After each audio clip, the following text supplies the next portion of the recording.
estarei vendo alguns pormenores no texto de 1 Reis, capítulo 17. Entretanto, como a gente percebe que houve uma dúvida aí na celebração da ceia, é sempre no segundo domingo. Sempre no segundo domingo. Se tiver, por motivos especiais, tiver que trocar, a gente avisa antes. Então, sempre no segundo domingo nós temos a Santa Ceia. Nisto conheço agora que tu és o homem de Deus e que a palavra do Senhor na tua boca é verdade.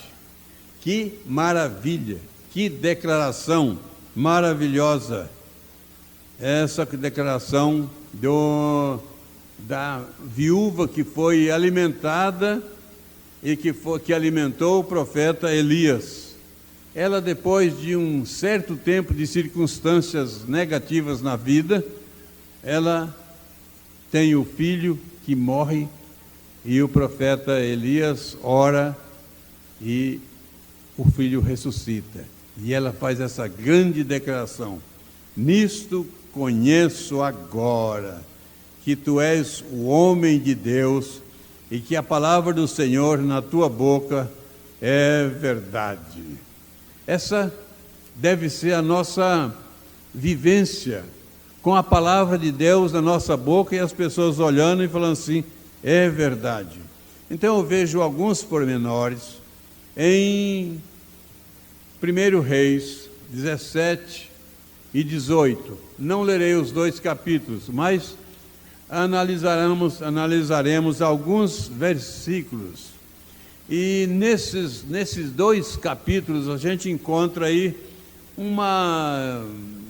talvez um resumo muito pequeno que poderia ser assim: Deus age contra os profetas de Baal por meio do profeta Elias, o homem escolhido para essa tarefa. A questão era uma adoração negativa, e o profeta Elias fala contra essa adoração negativa, e a sua vida passa a entrar num estado de perseguição. Eles adoravam o Deus Baal, tinha o Deus Baal como seu adorador, e deixando de adorar o Deus verdadeiro. Baal significa Senhor, divindade masculina suprema dos cananeus ou dos fenícios.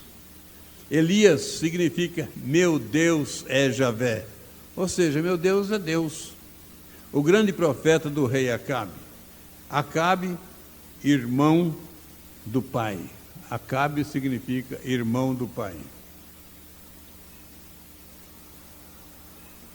Destacando o andamento da profecia, 3 atitudes de Elias, 3 amparos divinos. 3 atitudes de Elias: ousado na confiança em Deus, decaído na vitória, porque no momento que ele teve vitória sobre esses profetas de Baal, ele desanimou. Muitas vezes a gente, diante da vitória, a gente desanima. Diante das grandes coisas, a gente desanima. A gente vê o sucesso e desanima. A gente vê as grandes coisas de Deus que estão à nossa disposição e que estão nos abençoando, nos ajudando, e desanima. O profeta Elias teve esse momento de fracasso, não de desistir de servir a Deus, mas de desistir da plena confiança que tinha e se achar um decaído. Mas também a outra atitude é que ele era forte na fé, a ponto de orar pelo menino morto e ressuscitar. E 3 amparos divinos que nós estaremos olhando é que ele é socorrido por um anjo na solidão. No momento da tristeza, da dificuldade, ele recebe o acolhimento do anjo. Veja só que os anjos, Hebreus diz que os anjos são ministros de Deus a serviço daqueles que hão de herdar a vida eterna. Então, meus irmãos, se vocês têm essa convicção de herdar a vida eterna, sejam conscientes que os anjos são ministros de Deus a favor de cada um de nós que estaremos herdando a vida eterna. Mas um outro amparo divino aqui olhado para Elias é que ele é abastecido de comida de modo adverso. É abastecido de comida um momento pelos corvos, outro momento por uma viúva que não tinha condições financeiras. Ele é protegido por Deus para não ser morto na perseguição religiosa. Palavra forte e amedrontadora, segundo Reis 17:1. Então Elias, o tesbita, de Tesbe, de uma cidade chamada Tesbe, por isso tesbita, dos moradores de Gileade, disse a Acabe: tão certo como vive o Senhor, Deus de Israel, perante cuja face estou, nem orvalho nem chuva haverá nesses anos, segundo a minha palavra. Ele tem coragem de apresentar a Deus um tipo de punição para os erros da nação. A nação deixou de servir a Deus, e muitas vezes, quando se deixa de servir a Deus, é possível que tenha necessidade de haver um castigo, uma disciplina forte, para balançar o coração e a mente e a vontade das pessoas, a fim de reciclarem a sua identidade com Deus, a sua intimidade com Deus, o seu serviço com Deus. Tem pessoas que abandonam a Deus por um determinado tempo, passam pelas dificuldades e têm acanhamento em voltar para o reino. Mas não é isso. Quando passar pela dificuldade, volta logo, enquanto não termina a vida. Então, Elias tem essa capacidade de orar a Deus, olhar para o povo rebelde e olhar para Deus e falar: Deus, cessa a chuva por um determinado tempo. E isso aconteceu. Elias, tesbita, cativeiro, a residência de Elias, lugar desconhecido, provavelmente na cidade de Tesbe. Mas tem orientação divina nos versículos 17, nos versículos 2 e 3 do capítulo 17.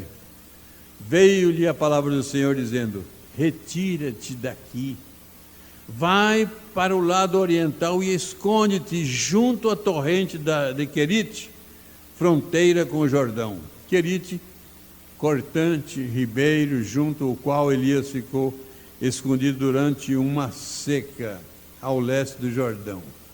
Então, Deus orienta. Ele tem coragem de falar com Deus: para a chuva, e Deus fala: vai lá para a beira da corrente. Eu vou atender o seu pedido, mas vai lá para a beira da corrente, da água, lá não vai faltar água por enquanto, até um determinado tempo. E ele foi. O que deve ter passado na cabeça de Elias? Versículo 4 do capítulo 17. Beberás a torrente, e ordenei aos corvos que ali mesmo te sustentem. Veja só a situação de um servo de Deus, um homem temente a Deus, o homem que lá na frente a gente encontra aquela expressão: a palavra deste homem na boca é palavra de Deus. É Deus falando. E é esse homem com essa qualificação diante de Deus que passa por essa situação humilhante aqui diante dos homens, mas sustentado por Deus. Não tem problema que o homem seja humilhado diante de outros, contanto que ele esteja abençoado, orientado, sustentado, guardado por Deus. Beberás da torrente. Você falou para eu não deixar chover, vou dar um corte na chuva mesmo. Mas você, como me serve bem, isso é que eu estou imaginando na minha cabeça aqui. Você como me serve, como é meu filho amado, como é o meu escolhido, eu vou te dar uma chance. Vai para a corrente e fica lá. E tem mais, os corvos vão te sustentar. Imagina que situação adversa esta, ser sustentado. Não faça confusão entre esse tipo de corvo e o abutre, ou esse tipo de corvo e urubu. Não é urubu não, é o corvo, uma ave. Depois você pesquisa aí, corvo, uma ave pequena, muito inteligente, e é esses aí que vão sustentar o profeta por um determinado tempo. Então eu vejo no versículo 6 do capítulo 17, a providência. Os corvos lhe traziam pela manhã pão e carne, como também pão e carne ao anoitecer, e bebia da torrente. Então, o cuidado divino estava com o profeta Elias. O cuidado divino estava com o profeta Elias. E você pode até me imaginar quantas vezes Deus já cuidou de mim em situação tal e tal, naquele dia tal. Deus cuidou de mim de uma maneira que eu não esperava que acontecesse. Deus cuida dos seus. Deus ama o seu povo e tem condições de abençoar de uma maneira que a gente acha difícil. Mas o caminho de Deus não é o caminho que nós passamos, que nós trilhamos, não é a senda que nós caminhamos nela. O caminho de Deus é diferente. O caminho de Deus chega aonde Ele quer chegar. A água da torrente secou. O profeta de Deus também é atingido por Deus pela sua justiça da seca. Porque aí eu posso entender que assim como tem a graça salvadora, que é para os eleitos de Deus, mas tem a graça assim, não é a especial, mas é uma outra graça universal para todas as pessoas. Então todas as pessoas estão recebendo essa graça que não é a especial. A especial é para os eleitos, mas Deus manda a sua graça para os povos justos e os injustos, manda chuva para os bons e para os maus. É uma graça comum, é para todos. Aqui eu entendo Elias recebendo desta graça especial, porque nem todos recebiam a água e nem todos recebiam o pão. Isso pode ser que o profeta fale sobre um dia atingirá também ao mesmo profeta essa seca que ele ora a Deus que aconteça para dar uma noção do pecado do homem. Pode, nessa justiça de Deus, pode ser que atinja também ao profeta. Só que esse profeta é cuidado por Deus, porque ele tem uma missão específica de anunciar a grandeza de Deus e o que Deus faz. E assim como tem a graça comum, podemos entender que tem o castigo comum para que atinge toda a sociedade.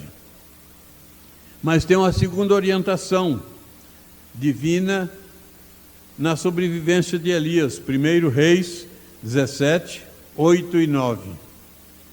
Então lhe veio a palavra do Senhor dizendo: dispõe-te e vai a Sarepta, que pertence a Sidom, e demora-te ali, onde ordenei a uma mulher viúva que te dê comida. Meus irmãos, imagina essa situação.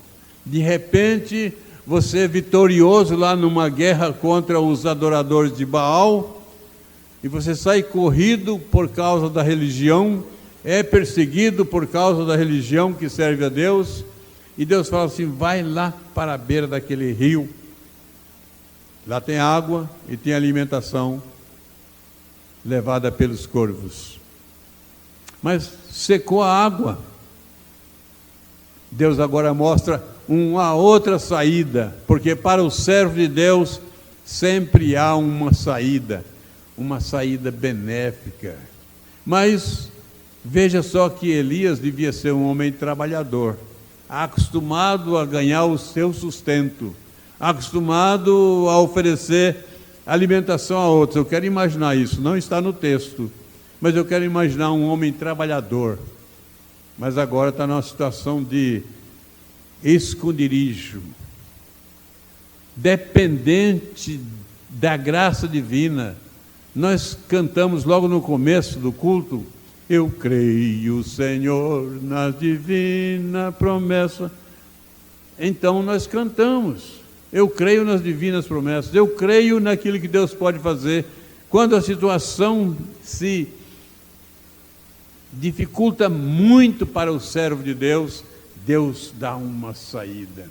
E aqui agora, depois que secou essa água, Deus fala: Elias, agora você vai para a cidade de Serepta, um lugar de Sidom. Você vai sair da região de Israel. Você agora vai ser sustentado por alguém que não pertence ao teu povo. Porque eu dispõe-te, vai a Serepta, pertence a Sidom, demora-te ali onde ordenei. Quem ordenou? Deus. Ordenei a uma mulher viúva que te dê comida. Olha que situação, a uma mulher viúva que te dê comida. E ele vai.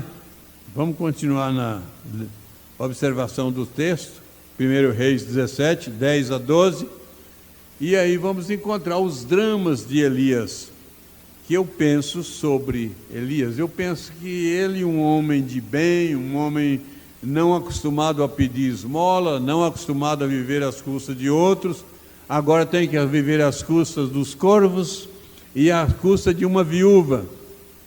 Então, mas eu vejo aqui o drama da fé. Elias tem que convencer a viúva. O drama da sujeição, convencer a mulher que sustente. Proposta da graça: o azeite e o trigo não se acabarão. Então, ele vai ter que fazer esse convencimento, porque era uma mulher viúva que não tinha nada. Versículos 10 a 12, então ele se levantou e foi para Serepta, saiu lá da beira do torrente, que já secou, foi para Serepta, uma cidade estrangeira, e chegando à porta da cidade, estava ali uma mulher viúva apanhando lenha. Ele a chamou e lhe disse: traze-me, peço-te uma vasilha de água para eu beber. Saiu da torrente seca, agora precisa de beber água. Versículo 11, indo ela a buscá-la, ele a chamou e disse: traze-me também um bocado de pão na tua mão. Traze-me também um bocado de pão na tua mão. Porém ela respondeu: tão certo como vive o Senhor, teu Deus, nada tenho cozido. Às vezes é essa a situação de um pobre que está vivenciando uma situação de seca, de que não tem mais condição. Às vezes a pessoa tem o dinheiro no bolso, mas não tem o que comprar para a sua sobrevivência. Eu não vou entender essa mulher aqui como uma mulher sem dinheiro, mas uma mulher que não tinha condições de encontrar comida. Se os supermercados fecharem, nós passaremos grandes necessidades, mesmo que tenhamos um volume de dinheiro bem alto. Eu vou querer entender essa senhora aqui não como uma pobre miserável, mas como uma pessoa que já não tinha mais condições de achar, de encontrar comida. Porém respondeu: tão certo como vive o Senhor teu Deus, nada tenho cozido, há somente um punhado de farinha numa panela e um pouco de azeite, uma botija. E vês aqui, apanhei 2 cavacos e vou preparar este resto de comida para mim e para o meu filho, comê-lo-emos e morreremos. Você é um viajante, você está chegando aqui agora, não te conheço, eu vou fazer o meu bocado de comida, é o último que eu tenho à disposição, mas você fica de fora. Às vezes a gente tem essa ideia de não dividir o pouco que tem com o outro necessitado, não é? Mas ela tinha, eu entendendo essa mulher, eu vejo que ela tinha lá a sua razão. Só tinha isso: comê-lo-emos e morreremos. Você viu que situação? A esperança da viúva se estabelece em uma sentença de morte para dois: a morte da mãe, que era ela, e a morte do filho, pequeno, incapaz e sem conhecimento de futuros sombrios. O filho, eu acredito que um filho pequeno não tem noção do futuro, ele é incapaz, cuidado pela mãe, mas a mãe tem noção. E ela fala para o profeta: nós vamos comer esse último bocado e vamos morrer. A esperança dela se tinha acabado, terminado. Muitas vezes a esperança das pessoas acabam, mas de vez em quando aparece um homem de Deus para mover a esperança, para trazer novidade de vida na pessoa. Então, em segundo lugar, aí eu vejo a esperança de Elias se estabelece na certeza de vida para três. Se a viúva tinha certeza de morte para dois, Elias tem certeza de vida para três. Certeza de vida para a viúva, certeza de vida para o filho e certeza de vida para ele mesmo. Vida para a mãe amorosa e preocupada, vida para o filho pequeno, vida para Elias, o profeta conhecedor das grandes coisas que Deus pode fazer. Deus pode fazer grandes coisas. E a gente precisa de conhecer esse Deus e crer nesse Deus. E aí eu vejo na sequência a obediência. Ouviu a palavra, obedeceu. Não sei se creu, mas ela obedeceu. Bom, está esse homem falando em nome de Deus, eu vou obedecer. Eu não sei se ela creu, mas ela obedeceu. Foi ela e fez o segundo a palavra de Elias, e assim comeram ele, ela e a sua casa muitos dias. Que coisa maravilhosa! Quem tinha lá um bocadinho de trigo para fazer a última comida, agora chega o homem de Deus, e é isso aí, dá para comer por muitos dias, quando nós estamos na segurança de Deus, na confiança em Deus, quando nós caminhamos nos caminhos que Deus nos orienta, porque Deus orientou o profeta Elias a sair da sua região e ir para a torrente. Depois, quando acabou ali, vai lá para um lugar estrangeiro, que eu vou falar para uma viúva te sustentar. Elias seguiu o trâmite que Deus orientou. Gente, se fosse para mim, vai ali que os corvos vão te alimentar. Sai daqui, vai ali que tem uma viúva, que tem o último bocadinho de comida e vai te alimentar. Se fosse para mim, eu não sei se eu teria coragem de crer. Mas o profeta Elias, com toda a intimidade que Deus que ele tinha, ele creu e ele foi. E quais são os resultados? A fé em Deus, a gente tem que ter o exercício da fé na nossa vida.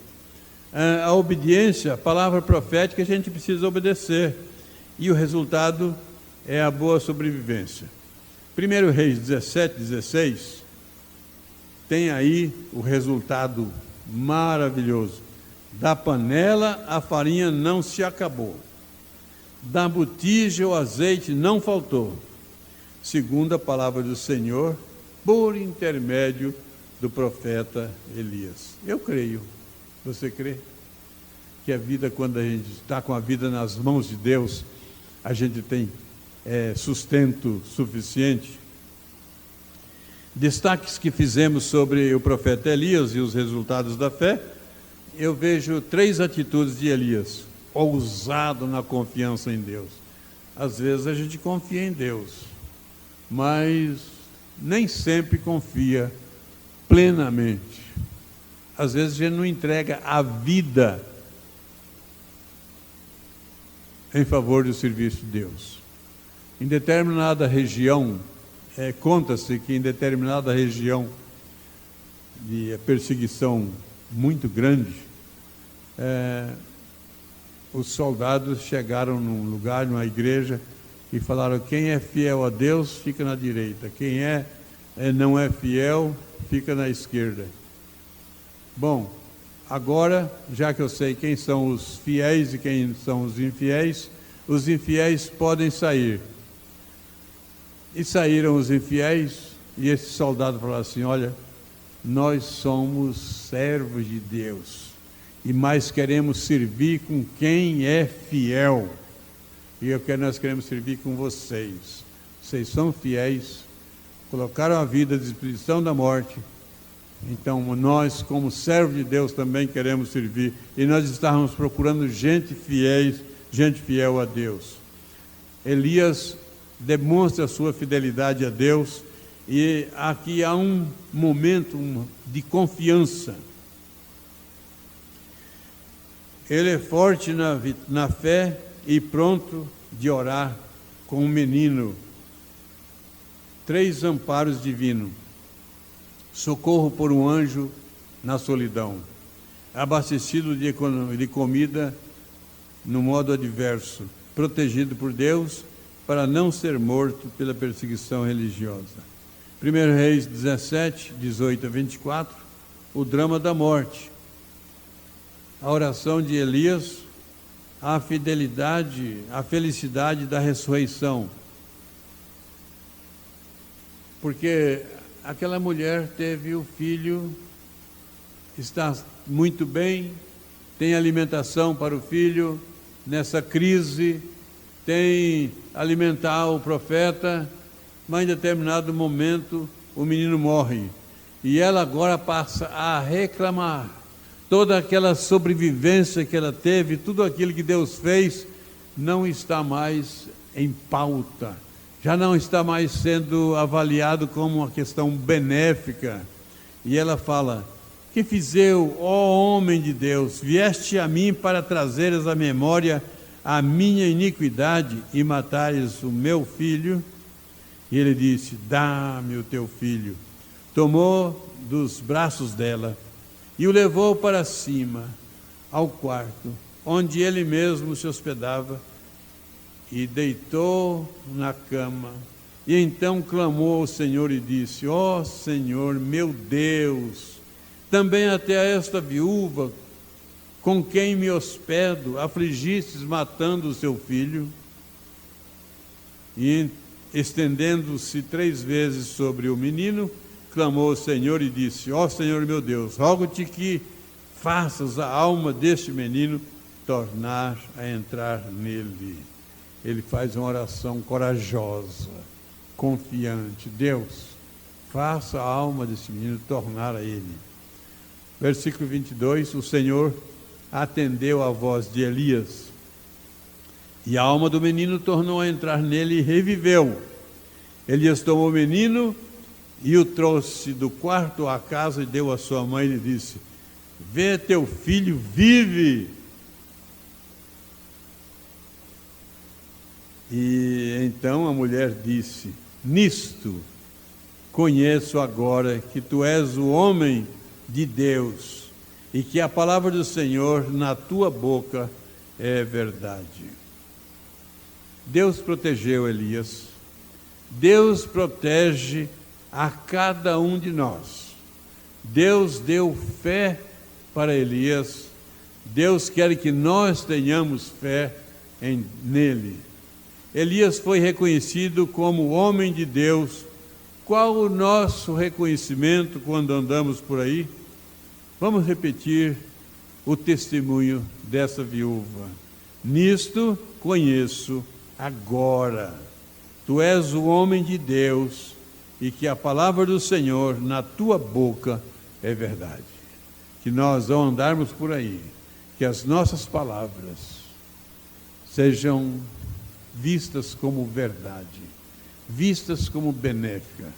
Se você recebeu a liturgia do culto no WhatsApp da igreja, eu queria que você desse uma olhadinha depois lá, nas palavras, como são as palavras. Esquece essa parte que nós já falamos aqui e veja aquela parte que está do lado direito da liturgia. as palavras, como são as suas palavras e as minhas palavras, mas que as nossas palavras sejam como a desta viúva, depois que ela vê o grande milagre, favorecendo a sua vida, favorecendo a vida do profeta e favorecendo a vida do seu filho, morto e ressuscitado. Que as nossas palavras sejam assim. Nisto conheço agora que tu és o homem de Deus, que a palavra do Senhor na tua boca é verdade. Vamos ficar em pé, vamos orar. Senhor, Senhor nosso, Deus dos céus, tu és o Deus de Elias e o Deus do povo que te serve agora. Bendito és tu em todo o tempo. Te agradecemos pela providência tua que tem nos dado sustento a cada dia, de um modo fácil até para nós. Nós chegamos no mercado, compramos, nós temos as casas, nós não temos crise, Senhor. Nós queremos pedir a tua bênção, que nunca deixe que uma crise como essa chegue na nossa vida. Abençoa cada um dos teus filhos, abençoa a família, abençoa a saúde, abençoa em nome de Jesus. E que o teu amor eterno, a maravilhosa graça de nosso Senhor e Salvador Jesus Cristo, a comunhão e a consolação do Espírito Santo esteja convosco, com o povo de Deus, hoje e por todo sempre. Amém. Deus abençoe a todos.